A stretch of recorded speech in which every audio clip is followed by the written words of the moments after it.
Добро вечер, почитувани гледачи. Вечерва под лупа ќе ставиме работата на приватните училишта во градов. Мој гостин е професор Ангел Јанев, собственик на приватното училиште ПИСИ, едно од најстарите во градов, веќе 23-24 години обстојувате во општината и пошироко.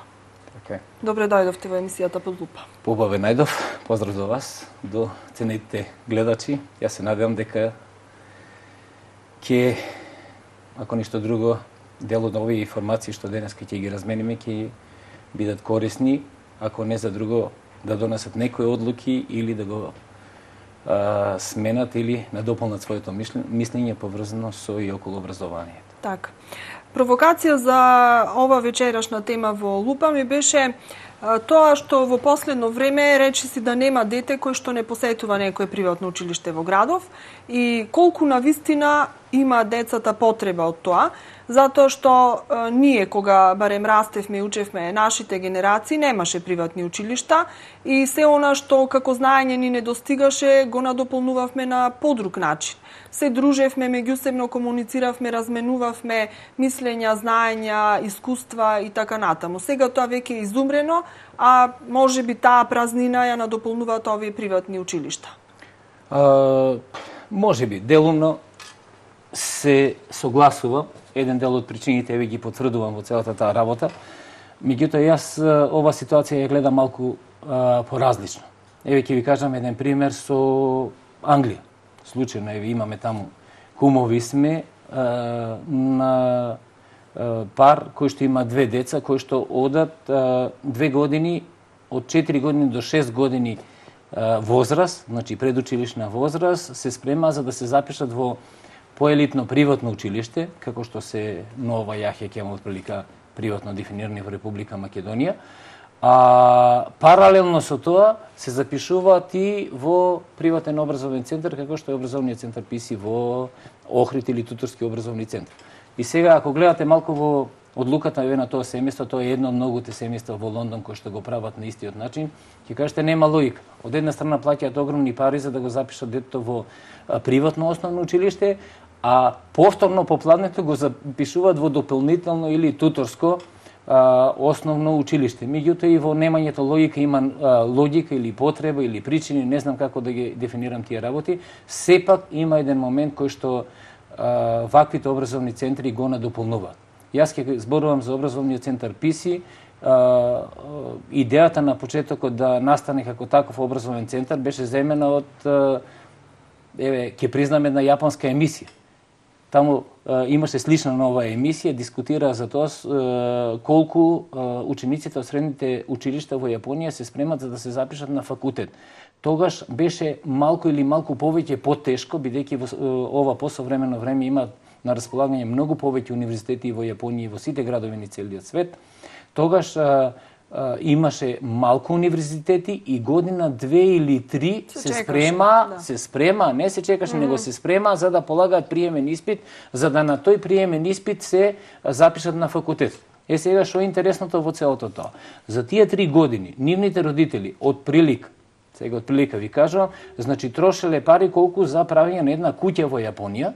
Значи тоа не се 1000 евра, 2000, 3000 евра, значи стотици илјади евра, и тие деца кои се разбира успешно го запишувале факултетот и после тоа повеќе од успешно го завршувале факултетот. Меѓутоа математиката е многу едноставна.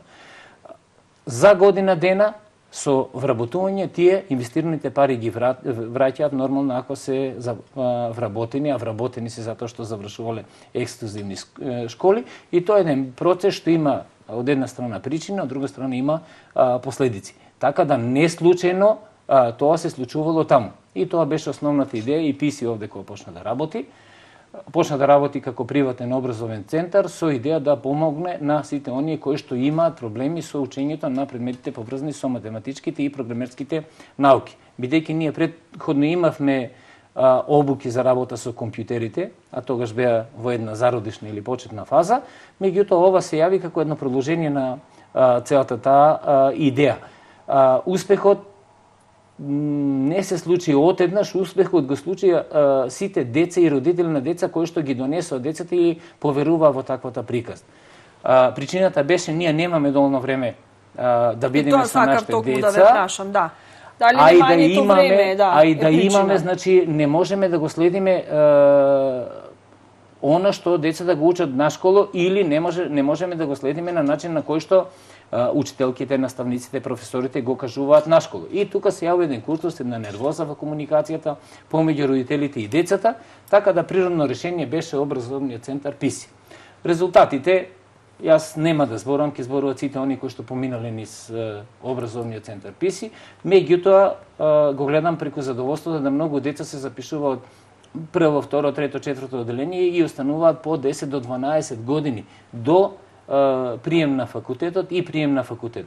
Еве, секој година имаме идеи во Скопје не барат нашите студенти да отвориме тамо некој одделение. Едноставно не можеме, тука има малку повеќе работа, меѓутоа и тоа е една причина дека им треба помош не за да не учат, него напротив за да научат. Сега, знаете што порано приватните училишта може би беа место каде што учениците си ги зголемуваат своите знаења стекнати на училиште, но сега мислам дека не може да постигнат се она што им е зададено како задача на училиште или како материја, па во приватните училишта тоа што нема да стигнат таму го дополнуваат, го довршуваат.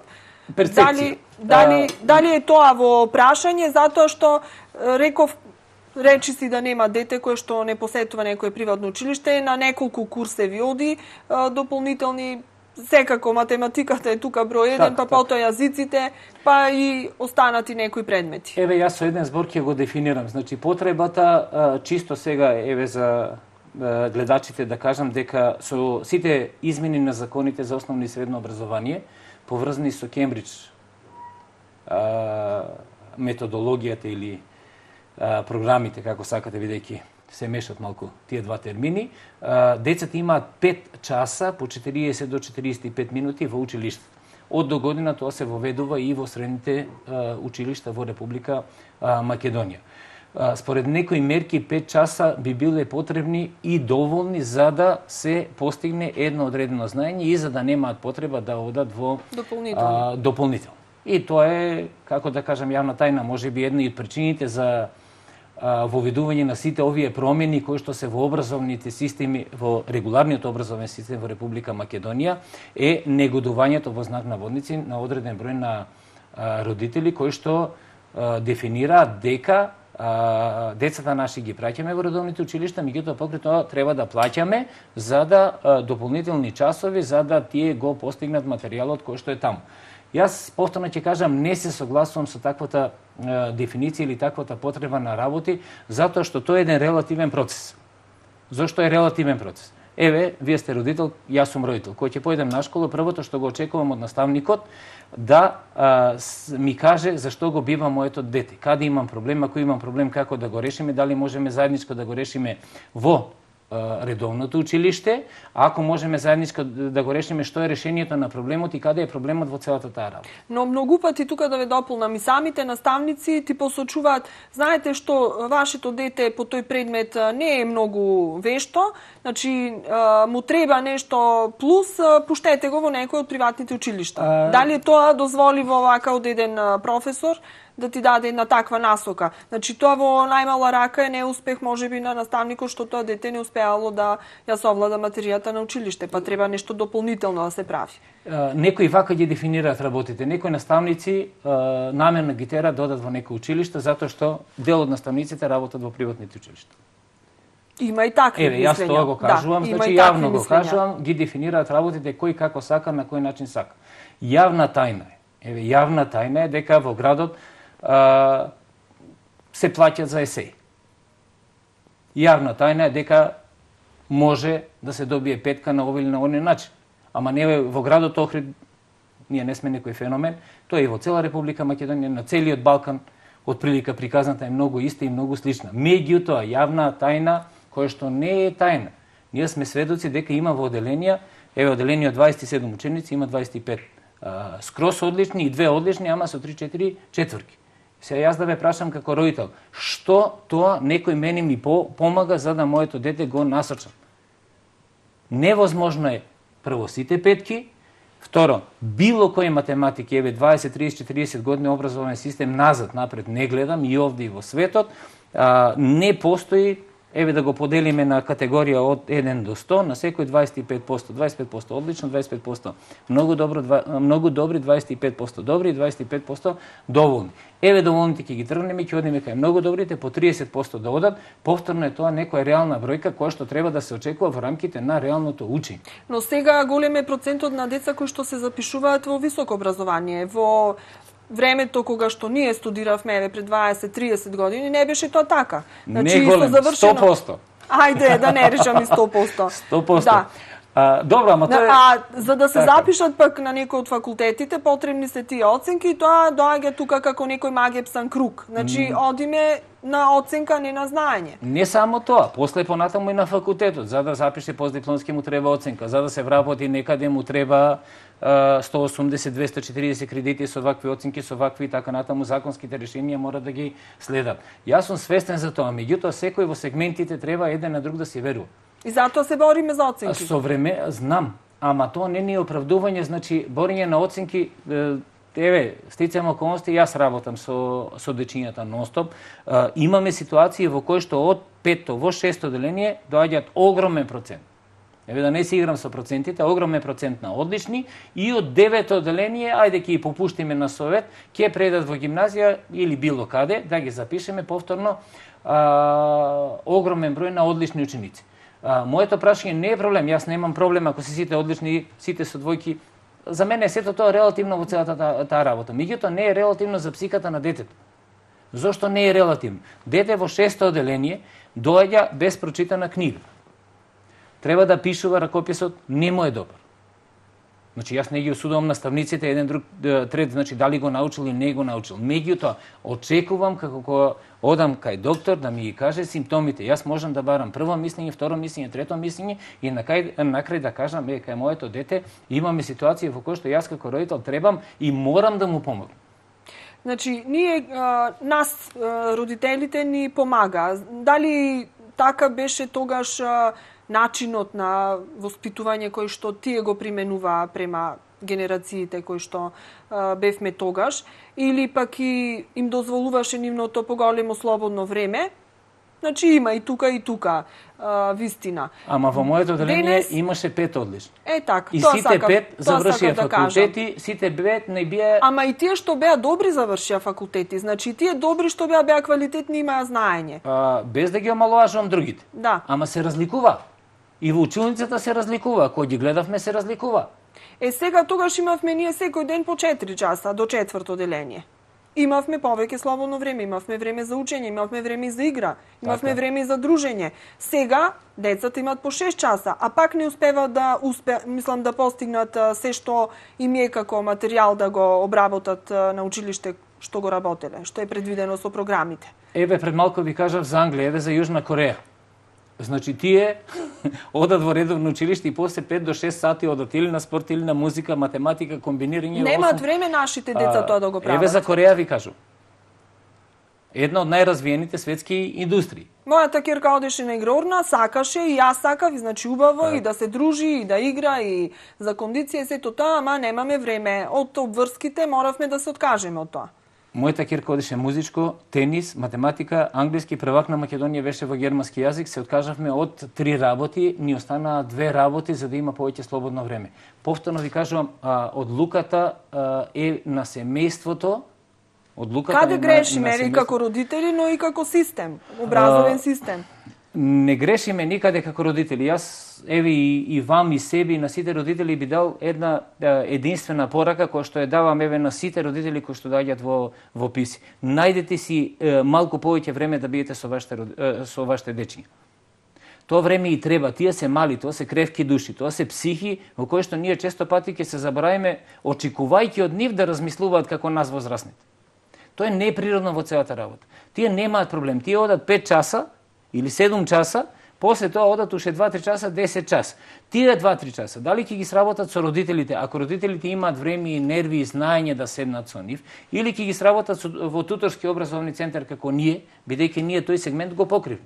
Некако, знаете што, на родителите како да им е полесно, иако не сме материјално многу во можност, затоа што и тука еден добар дел од буџетот ни оди по приватните школи, ама некако како да им е полесен начин да ги пуштат во некое приватно училиште, да надополнат она што им недостасува на децата, отколку да седнат и тие со нив да работат. Не, повторно не се согласувам, не е до начинот. Кај нас кој ќе дојдат како на доктор, значи професионалци го гледаат детето. Математика веќе нема полесен или потежок начин. Зошто тоа не се прави во училиштата? Зошто е различно? До училиштата ќе го поставите. Јас, Зошто во едно приватно училиште е вака, а во едно училиште државно е поинаку? Може би затоа што јас живеам од квалитетот на мојата работа. Значи, тука е во прашање се доведува квалитетот. Значи, може би, јас немам друга работа. Јас живеам, моето семејство живее од квалитетот на услугата, а квалитетот на услугата го кажуваат децата. Затоа што ако не сте вие квалитетни, ако од еден на друг не се пренесе на позитивна реклама за вашето училиште, до година ќе немате ученици. А во државните училишта ќе се запишат посекако. Значи, наставниците ќе имаат ученици. Не е само, тоа е сега... еве да не дискутираме за професорите. Исто е, значи, и за болниците, и за правниците, и за општината, и за локалните предпријатија, за сите. Еве ќе ви кажам, моментално се врти сега во екот на предизборните кампањи на позиција, опозиција, сите партии што се. Има некои испитување прочитам некаде многу интересен податок, значи колку од завршените студенти во Република Македонија, колку од младите луѓе во Република Македонија сакат да одат надвор, колку сакат да останат во Република Македонија. Сега од овие што сакат да останат во Република Македонија, значи за надвор сакаат околу 89%. Кој ќе го прашате сакам надвор, сакам надвор, сакам надвор. Зошто пари? Енде, завршува таа приказна. Меѓутоа сега друг е проблемот. Колку од вие сакате да, колку од вие барате работа овде во Република Македонија? Околу 54% бараат работа. Околу 24% вика ние не бараме работа, не бараме, едноставно не ни интересира. 10% вика ние се пријавуваме во бирото за вработување, чисто некои бенефити да искористиме, меѓутоа во принцип и да најдеме и да не најдеме, не сме многу заинтересирани за барање работа. Ова јас еве го прочитав некоја статија, меѓутоа отприлика го кажува се она кое што се случува во многу наши сегменти. Јас честопати ќе кажам дека, не честопати, стално одам со една теза дека ние сме криви и ние сме прави за се она што криво и право се случува околу нас. Значи, во училницата... Ние мислите како родители или како општество? И како родители и како општество, бидејќи ние како родители сме дел од општеството. Добро. Меѓутоа, во тој дел на општеството се наставниците, директорите, градоначалниците, родителите и така натаму и така натаму. Значи, мора да постојат принципи на однесување во училницата. Тие принципи мора да важат и за едното дете, и за второто дете, и за третото дете, и за четвртото. Мора да важи и за родителот, мора да важи и за сите околу. Ама тоа не е само во образованието, тоа е во компаниите, тоа е во јавните предпријатија, тоа е во приватните компании. Принципи на однесување ние мора да си направиме и мора да си ги почитуваме. Законите во Република Македонија ни се допаѓале на нас или не ни се допаѓале, ги донела една влада или друга влада, ги донела со едни мотиви или со други мотиви. Ние можеме филозофски тези да направиме. Во правото вели, почитувај го тоа што го пишува. Треба да се даде простор да се имплементираат многу работи. И јас лично не се согласувам со многу решенија донесени со и околу образованието. Не сега, во еден период од 10, 15, 20 години. За среќа или несреќа јас живеам со дел од тие несогласувања. Меѓутоа, мене ми е полесно затоа што јас сум мала фирма, образовен центар што брзо можам да се преструктурира. Преструктурирањето на образованието како систем, како процес е малку сложен и бавен, меѓутоа има и доста отпори. И отпорите најмногу доаѓаат од тие што треба да бидат имплементатори на промените. Значи, без да ставам да кажам кој ги донел промените и ова, дали била ова власт, дали била друга власт, дали ова се случувало и она се случувало. Промени мора да постојат. Во светот еве сите го фалат бар спрема пишувањето на научниците поврзани со образование, финскиот образовен систем. Најновиот предлог во финскиот образовен систем е да нема училишни предмети. Како? Значи, учениците да седат во училницата, да разговарат на теми, да философираат, да кажуваат што ги интересира, што не ги интересира, да се стварат сами мислење, наставникот да не го ствара тоа мислење и децата полека да се креират. Ние имавме една таква експериментална програма пред 10-15 години, чекор по чекор или чекорче, не знам како се викаше.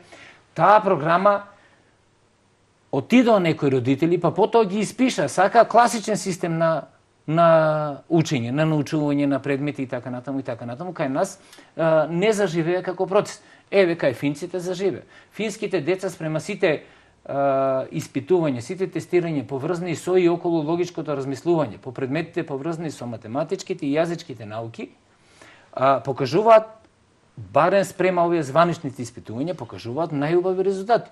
После нив јапонците, корејанците и така натаму. Но ние далеку сме од тоа, затоа што рековме на самиот почеток, кај нас се уште се важни оценките, а не знаењето. Пак велам, перцепцијата ни е таква. Ние така сме решили да биде и не сакаме никакви промени. И да сака некои промените мора да ги наметне. Некој мора да донесе одлуки и во тие промени мора да има контрола, мора да има испитување, мора да има вакви и онакви. Сега за мотивите не зборувам. И за контролите, што е добро, што е лошо, колку е добро.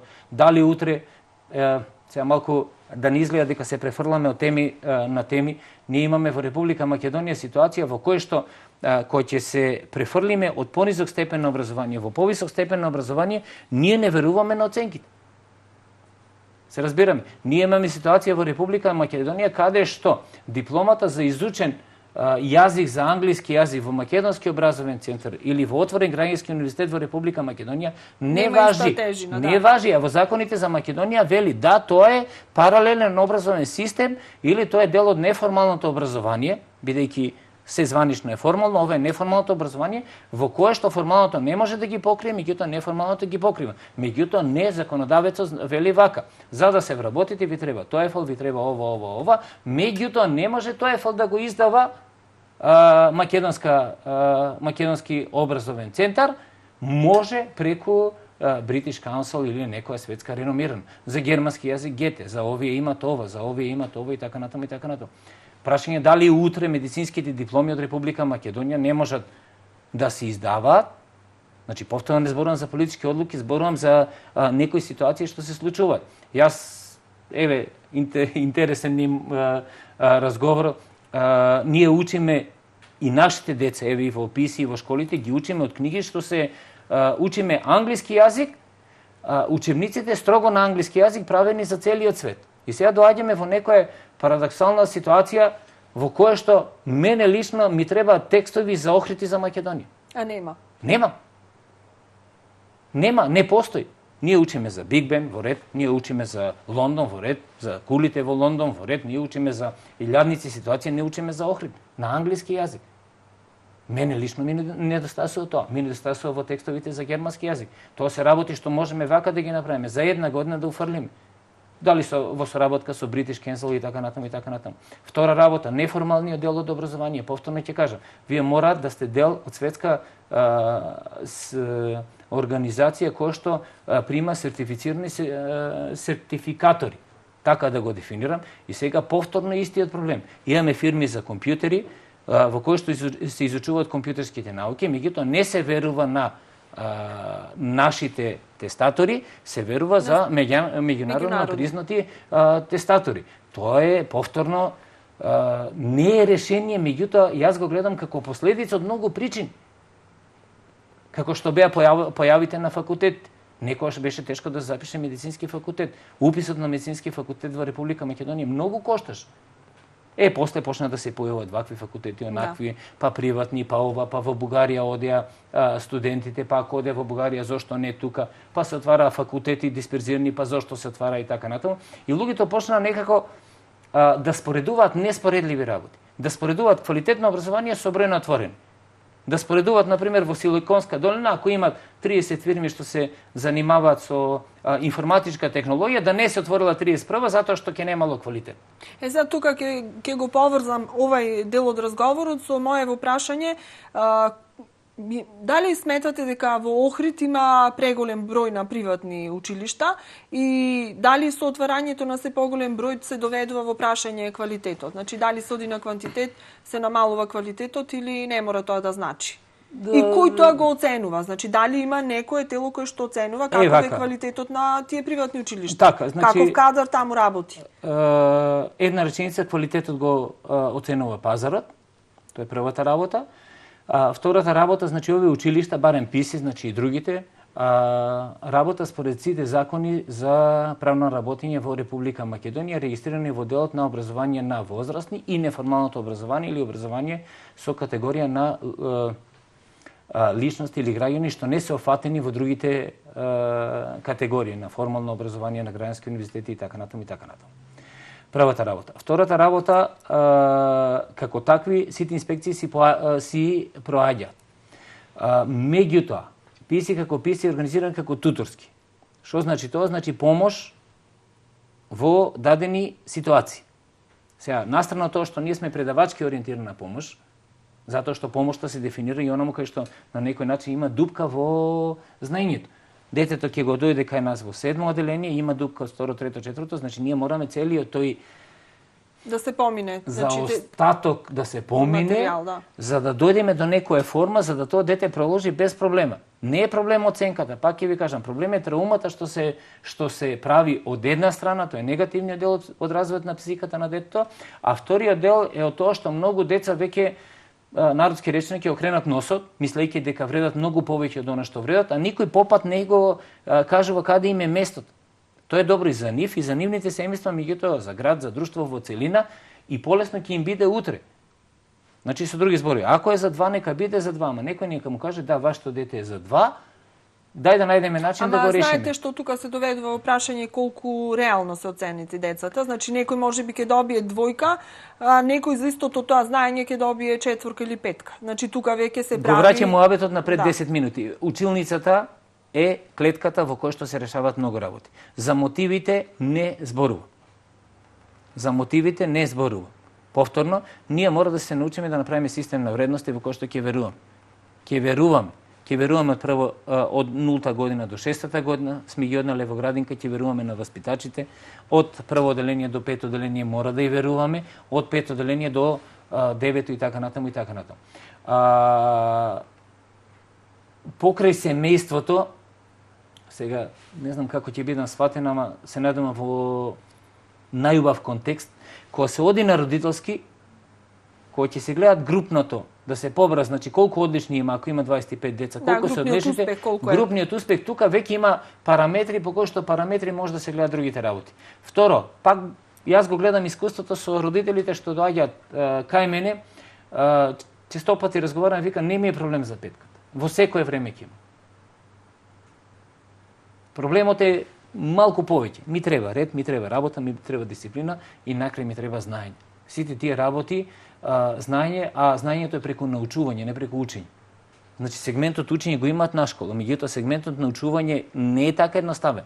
Може дето да научи за 2 сата, може да за 6 сата. Некој треба да го следи тој процес. Може би дето има илјадници други проблеми, може има семејни проблеми, разведени родители, неразведени, има травматични ситуации, често пати доаѓаме, некој го малтретирал, не знае да каже, искажува некој работи, никој не го гледа тоа. Дето со пишување со зошто тоа би се приметило во приватното училиште, а не во ова училиште каде што не во секое приватно. Редовно. Не во секое приватно. Јас поаѓам од ПИСИ, како сме ние организирани, вие како еден представник сега овде на едно приватно училиште, значи еве вие рековте дека и другите сегменти во вашето училиште се застапени покрај она образовната компонента, значи имате дадено акценти на некои други сегменти кои што се многу значени за да се изгради една здрава личност од едно дете. Зошто тоа не се прави во државните училишта? Таму се децата малтене најголемиот дел од својот живот и од своето детство и од своето време. Се прави. И педагозите, и психолозите, и учителките, наставниците работат. Еве, јас го гледам, знаете дека сум и на друга позиција, еве, вршам некои испитување, гледам што како се прави. Често пати гледам причина повторно во притисокот за вештачко оценување. Или во резултатот од тоа вештачко оценување. Значи, наставникот може би реално оценил едно дете со 2-5, има некој индиректен притисок, тоа од 2 крева на 5.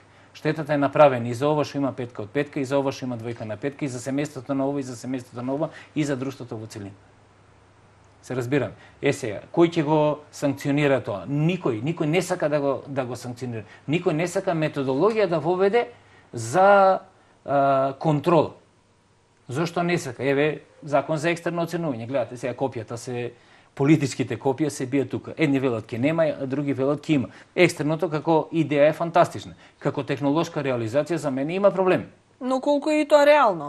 Како технолошка реализација. Меѓутоа, мал број на родители знаат дека законот за екстерно вели дека тоа е донесено да се оценува оценувањето на родителите, а не знаењето на деца. На професорите, мислите? На професорите, да, ама так. Индиректно родителите, пошто сте да. стално во целата приказна. Значи, оценувањето на ова, меѓутоа на многу не ја одговара тоа. Не ја одговара, тоа се процеси што се непроменливи. Сега велат во светот немало оценување. Знаете што, тоа екстерно тестирање најмногу стрес им се направи на учениците, а помалку на не им се другите. направи. И ние полагавме приемни испити, и ние имаме тестирање, ние имаме сето тоа. Знаете зошто? Затоа што цела година наставниците ги држат во една неизвестност каков ќе биде крајниот исход. Например, ако немаш екстерно по тој предмет, тогаш може оценката да ти биде и повисока. Ако имаш екстерно по тој предмет, а ти не ја добиеш таа оценка која што ја сакаш, например 5 или 4, како и да е, тогаш не можам да ти ја пишам таа оценка. Значи имаме такви примери. Имаме. Зошто реков? Значи, како идеја ми се допаѓа, како реализација не. Зошто еве мојата компетентност? Јас имам 10-12 научни труда за екстерно оценување. Научни труда. Никој во Македонија го нема тоа. Мене лично што не ми се допаѓа. Не ми се допаѓа што секој дете има исти тест во Република Македонија. Секој дете, еве деца, 2000 деца од Република Македонија полагаат математика. Сите имаат исти тест. Напротив, сите треба да имаат различен, па да видиме кој како ќе знае. Ама и да не знае не е страшно. Тоа е одлично, родителот ќе знае до кај се работите. Наставникот е друга категорија. Тој дали го открил или не го открил, дали сакал да го открил или не, дали сакал да му направи радост или штета на родителот, дали сваќа дека му направил радост или штета, дали намерно или ненамерно, дали потпаднал под, како да кажам, притисокот за петките или желбата за петките. Тоа се други сегменти. Ние живееме во еден реален, полукапиталистички свет во кој што многу родители и деца донесуваат одлуки, кои што одлуки се поврзани со квалитетот не на личноста, него на занимањето. Диплома како диплома се уште држи, меѓутоа пред малку вие кажав статистиката и заборев уште една работа. До оние што 50% што бараат работа, 85% бараат државна работа. А тоа многу говори. Тоа говори дека психиката, логиката, мозокот на луѓето се спрема во таа насока. Јас имам и други статистики, еве со матура, кој одбира, што одбира, кој факултети, што е на располагање, кој завршуваат, што завршуваат. Еве има ностоп кампањи техника да студираат науки во кои што ќе донесат малку поголем бенефит, било овде, било во целиот свет и така натаму и така натаму. Упорно еве 10 години наназад бројките се многу слични. Така. Ќе зборуваме за тоа во вториот дел на емисијата, веќе е време за мала пауза. Одиме со блокот реклами.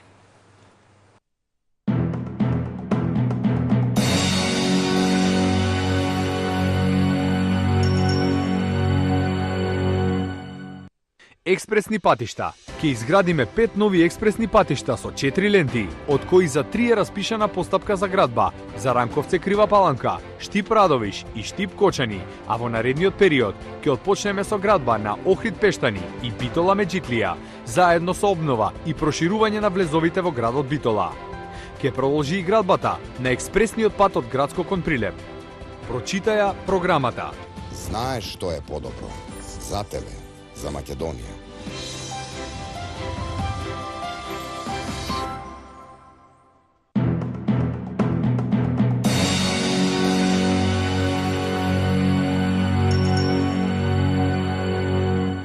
Не се сите исти. Оној што се бори за правда и оној што бега од неа не се исти. Оној што бара слобода и оној што ја укинува не се исти. Оној што не поднесува одговорност и оној што бара правда не се исти. Оној што гради барок и оној што бара училишта и болници не се исти. Оние што имаат храброст и оној што се крие не се исти. Оној што искрено помага и оној што само се слика не се исти. Оние што се борат за побогата Македонија и оние што истата ја задолжија 4 милиарди евра не се исти. Во Македонија може да има правда, еднаквост, живот. За живот во Македонија. Социјалдемократски сојуз на Македонија.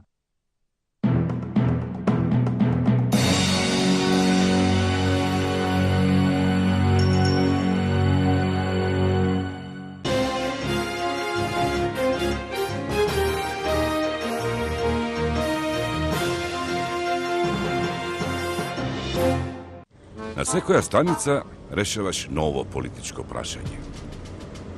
Бистриш политика и кога пиеш чај со пријателите. Додека се шишаш, топ тема ти се дневно политичките случки. Ама затоа на слава, не дозволувај главата на семејството да ти кажува за кого мора да гласаш. Џабе само бистриш политика, ако не ги знаеш твоите гласачки права. За фер и демократски избори. Провери ги твоите гласачки права на sec.mk. Тубелес Охрид е генерален застапник на гумите Starfire од брендот Copper Tires, дизајнирани и тестирани во Америка. Во сервисот Тубелес, најповолна замена на гуми од зимската програма. Тубелес 070 232 807. Еден мене, еден тебе. Повлечи, потегни и забави се со Смоки Френди и подготви ги куферите. Бидејќи победниците на наградниот конкурс за пријателите ги водиме во Барселона. Посети не на smokifriendly.com и дознај повеќе.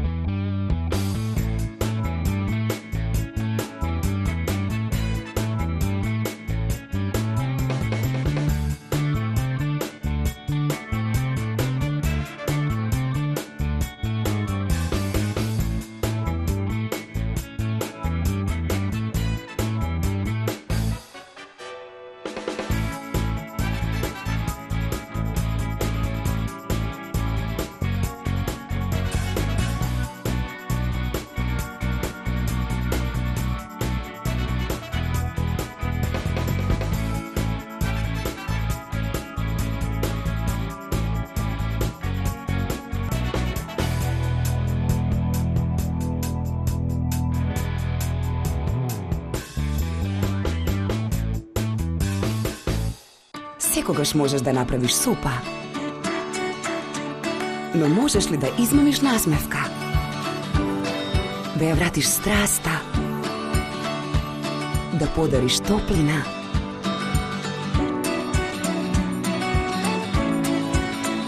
Направи супа, создади чувство, Подравка. Уживај во единствениот домашен вкус кој ти го носат бистрите супи од Подравка. LED светлосни решенија со Google и Vitec. Квалитетот го потврдуваат со 2-годишна гаранција и директна замена во текот на гарантниот период. Во тек е акција со која добивате гратис светилка на купени 10 LED светилки. Акцијата трае до 31 декември. Google, осветлете го вашиот дом. Од 25 до 27 ноември, шанса што не се пропушта, 20% попуст на севкупниот асортиман во Мисие Бриколаж. Мисие Бриколаж. Се за вашиот дом и градина. Супер 5 во жито леп. Четврт бурек со јогурт од млекара Тетово 50 денари, ладен сендвич 35 или 2 за 65 денари, ладен сендвич со либенка Кока-кола 55 денари, геврек 1+1 20 денари. За секоја сметка над 150 денари следува попуст од 10%. Акцијата важи до 31 декември 2016. Гледам светла еднина за тебе. Авантура, успех у бизнис, главен фраерка и жени. И се тоа гледаш од ракава? Да, но не од таа, од другата.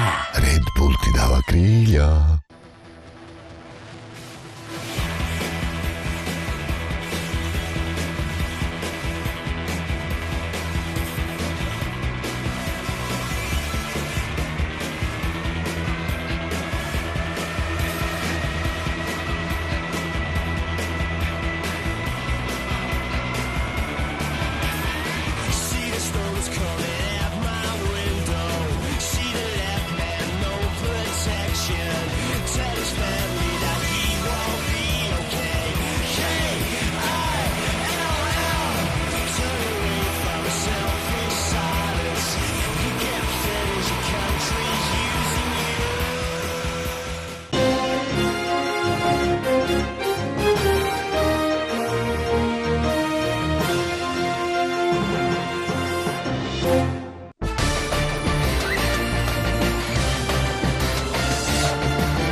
краток одмор. Ние тука и си разговаравме зад камерите, за да го продолжиме сега пред широката јавност нашиот разговор. Професор Ангел Јанев ми е вечерашен гостин и разговараме за работата на приватните училишта и колкава е потребата од нив. Реков дека ги има многу во градов и уште еднаш ќе повторам дали има навистина потреба реално од толкав број на училишта. Јас себе пак ќе се повторам, релативен е одговорот. Дали има потреба, не ќе каже пазарот и потребата од родителите што тие сака. Јас себе кажав записи, уште еднаш ќе повторам, ние не се мешаме во делот на формалното образование. Ние сме неформално, дополнително, туторско образование, меѓутоа со делот од предавачки ориентирано од една страна и делот на учички и научувачки оддел. Сега, оние што повеќе се навлезени во овој процес, а тоа се родителите и наставниците, знаат што кажувам. Значи, моментот кој ќе оди дома детето, мора да го разбере и да го научи, ако не го разбрал нашко. Тој момент може само да го направи, може со родителите да го направи. Обично се обидуваат сами, ама тука имаат честопати и борба на психа, борба на желба, борба на време, сакаат да се играат недефинирано, не знаат што да учат, тоа што го учат, не знаат како да го дефинират, да го склопат во една целина.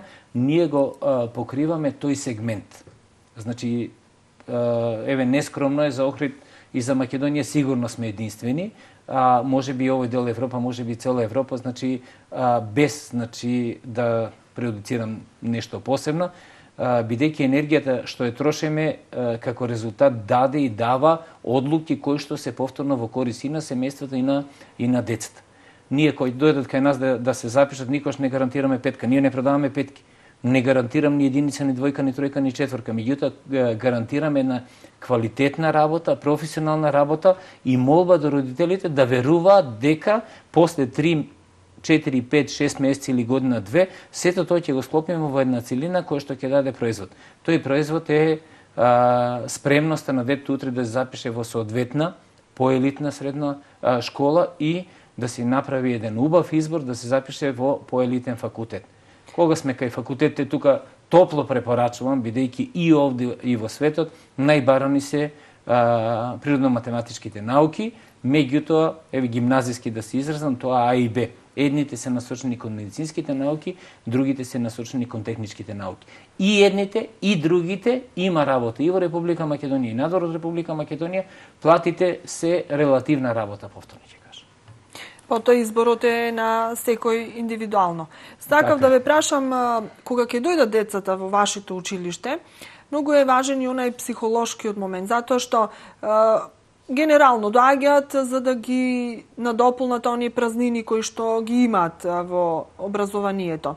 И секогаш даваат отпор према некој предмет. Не ни се сите предмети на сите омилени, не ни одат подеднакво со иста леснотија и сигурно наидувате на примери каде што не сакаат да соработуваат, па ќе дојдат еден час, па потоа не доаѓаат, се откажуваат. Како тука вие со тоа се справувате? Како ги мотивирате децата да останат и континуирано да доаѓаат и да го надополнат она што им недостасува? Со помош на нив. Еве ќе кажам, тоа се премногу чисти души. Затоа онако дискутиравме пред малку 27 одлични, 27 ова, тука честопати децата во редовното училиште го губат моментот на верба кај оние на кои што треба да ја веруваат. А тој момент многу малку ние го следиме, повторно ние како родители, како наставници, како друштво. Значи, детето мора да му верува. Кај нас, еве, имаме таа среќа дека се обидуваме да направиме еден момент на вредности во кој што сите се исти, сите се на исти начин бориме. Обично имаат проблема оние што прв пат дошле во ПИСИ, не научени на тој ритам, на тој ред, на тоа. Еве, ние сме приватно, па домашни мора да носат. Тоа е, како да кажам, во современни услови малку почудно, меѓутоа тоа не значи дека само кај нас носат, кај многу наставници во основните училишта децата си носат. И кај оние што носат домашни, значи повторно припремата за домашни можеме ние да ја правиме или они самите да си ја прават, децата се разликуваат во пристапот кон вредностите. Меѓутоа, кој ќе се стави вишната на шлагот од тортата, кој ќе дојдат тестовите, кој ќе се случи полугодието, кој ќе се случи крајот на учебната година, повторно оценките мора да излезат. Со излегувањето на оценките, мерилата на вредности се поставуваат во децата. Колку и да мислиме дека тие не разбират или помалку разбират, тие се деца од 7, 8, 9, 10, 11, 12 и разговарате често пати кај нив, ќе видите дека ако се мали, иритира често пати фактот дека различни се нивоата на вредности, мерките на вредности према некои деца, а и према некои други. Јас повторно ќе кажам, не ги осудувам ни наставниците, ни родителите, ни децата. Сите ние правиме мерки на вредности кои што се случуваат прво во семејството, а после тие мерки на вредности се пренесуваат во училницата. Кому нема да му е во прилог, кога ќе дојдете кај наставничката, ќе ја прашате наставничка и ве молам како и да каже вашето дете е добро по математика, по македонски не знае да пишува убаво, се обидуваме да пишува, меѓутоа на помош би ми дошло дома да седнете со него или било кој вие одлучите за вашата помош или да дојде поплане на дополнителни часови или нека напише ова, нека чита книга, нека се запише во библиотека, тој момент нам ни треба. Дали ме подсетивте на едно прашање, бидејќи во државните училишта, и во основните и во средните училишта одржуваат класните раководители редовни родителски средби. Значи си има според планот на училиштето колку треба. Обично се околу 4-5, 2 во прво, 2 во второ и може би некоја дополнителна, ако се јави дополнителна потреба. Дали вие имате некакви средби со родителите, затоа што и кај вас секојдневно доаѓаат учениците. Значи, се она што вие сте го забележале кај некој ученик, треба да го пренесете на родителите. Ако родител не доаѓа да го донесе детето, тоа доаѓа само. Како контактирате со нив, да му кажете до каде е неговото дете? Каде има проблем, каде треба да се обрне внимание, или може би има проблем од некоја друга природа, што не е со образованието така е поврзано? Контактираме, пак ви кажам, секој дете што е во писи, ние го следиме. Сега, онолку колку што можеме, меѓутоа генерално знаеме за секое дете што повеќе од она што може да влијае прво на успехот, второ на развивањето на личност. Ние, како да кажам, покрај останато имаме софтвер веќе 10-15 години во кој што брзо стапуваме во контакт со родителите. Не ги бараме по секоја цена затоа што проблемот ние сакаме да си го надминеме. Барем оној дел што е до нас. А што е до нас? Да разбере, да учи, да научи, да го натераме, да го мотивираме, да се бори и така натаму и така натаму. Ние не му ставиме предпоставка дека тоа мора да добие 5, меѓутоа не се ни помируваме со фактот дека со толку учење да се задоволи со 2, 3 или 4. Тоа е она храброст што едноставно мора да се вкае во животот на децата. Не може оно да учи, да работи, да учи. Ако гледам дека учи, работи, се труди, меѓутоа 3 години не мрда од 4. Јас реагирам наопачки, му велам единица донеси. Единица, сакам да видам единица. Не, 4 по 4. Ги гледам тестовите, ги носи 4 по 4 по 4. И му се формира психата 4. Меѓутоа 4-та година, прв пат 5, па втор пат 5, па трет пат 5. Сега тоа е мерката. Мерката за кај нас. Ние во меѓувреме разговараме кај родителите. Дали има проблем, да нема некои други проблеми. Ако има, дојдете, кажете. Ако не верувате, ако не, задржите се за себе. Сите работи ги решаваме во канцеларија, ќе опренесете тоа, ќе кажеме, ако можеме ние да делуваме, ќе делуваме. Ако детето не ги исполнува оние предуслови да посетува, значи, образовен центар како што е ПИСИ, ќе им кажеме дека вашето дете не е за тука, повелете парите назад, одите во друго, или има некои деца што навистина не можат групно да работат. Со нив појачуваме малку поединечна настава, меѓутоа и ако таа не вродува плод, повторно си ги викаме родителите, повторно разговараме со нив, се обидуваме да дајме да знае. Јас мислам дека тоа е коректно и утре би сакал и за моето дете, Ангел, вака. И тука поголема помош не гледам. Некој да дојде да окаже своето мислење, а не очекувајќи некоја зла намера во целата таа работа. Мислам дека родителот ќе седне дома, ќе каже, чека, овој човек нешто ни пренесе, ќе побараме второ мислење, ќе побараме трето мислење, можеби навистина имаме ситуација во која што треба да ја надминеме. На крај крајва, што е повредно од правоздравието на нашите деца, животот на нашите деца и понатаму креирањето на успех. Успехот е категорија што не се креира со 5 или со диплома. 5 и дипломата е резултатот, меѓутоа до 5 и дипломата имаме еден нов пат. Сега, во контекст на тоа, пред 2 дена имав еден озбилен теза, една дискусија со универзитетски професор овде, во кој што дискутиравме колку кошта образованието на едно дете во Република Македонија. Бројката еве 100.000 евра по дете од кога се роди, градинка, основно, средно до факултет. Во пари.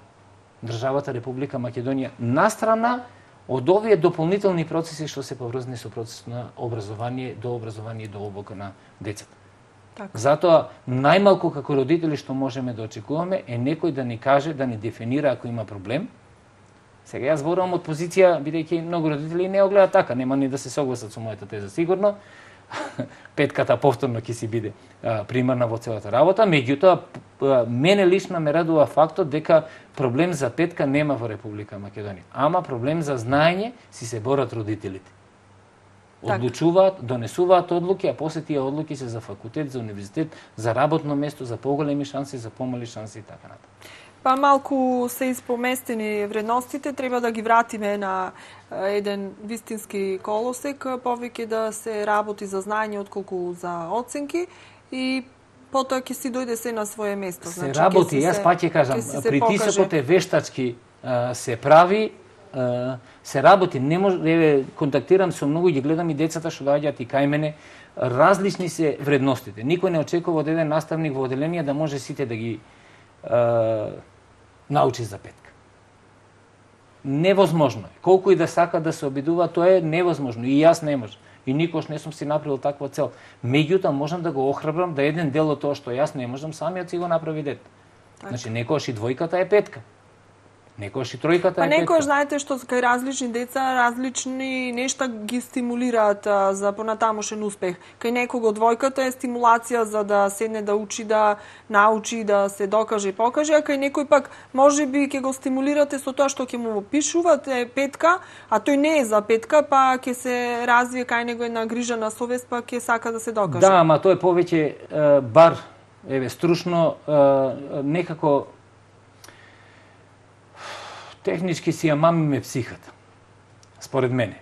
Сум слушнал многу пати тој пристап, да ја охрабри го малку, он е за единица, ама стави му тројка, охрабри го малку да го охрабриме. Имам ситуации во кои што доаѓаат во мај, не имам ситуации, мислам, повторно јавна тајна, дека сите ги гледат оценките во мај, никој не доаѓа со првата писмен. Сите проблеми се решаваат во септември, октомври, ноември. Тука се дефинираат работи. После нема решавање на проблем, после не е проблем, после игра со оценки. Меѓутоа, повторно кажувам, играњето со оценки и дефинирање на процеси се две различни работи.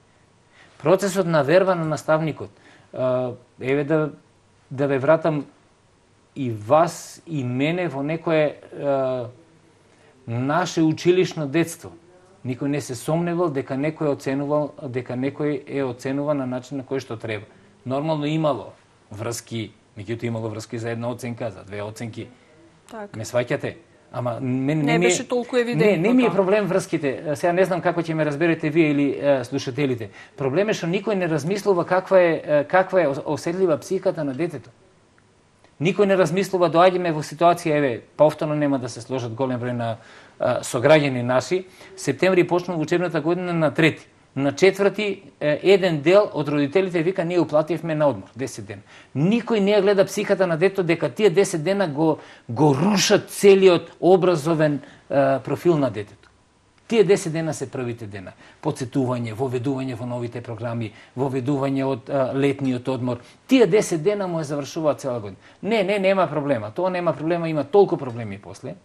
Ме сваќате? И тие проблеми веќе во психологијата на детето си се формираат сосема другачи. И после се знае, првата оценка нема да биде како што треба, со небивањето на првата оценка веќе се оние психолошки вредности или оние очекување на детето не се веќе на тоа ниво на кој што се, па треба да учи повеќе, па некој се разочарува на еден начин, па некој на друг начин, а многу ретко сакаат да разговарат на таа тема. Така. Господин Јанев, интересна тема, начнавме повеќе сегменти од истата, значи образованието на нашите деца е навистина нешто многу значено, што пак зависи се понатаму.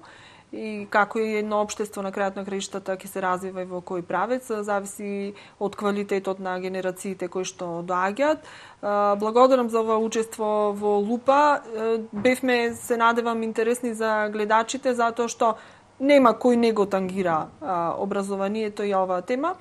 И во некоја друга прилика уште некој гостување ќе реализираме, затоа што имаме уште многу што да зборуваме. Јас се надевам, благодарам на поканата, спремивме малку повеќе материјали, меѓутоа еве многу теми се испреплетени во оваа тема. Так, ни помина. Благодарам уште. Благодарам и јас.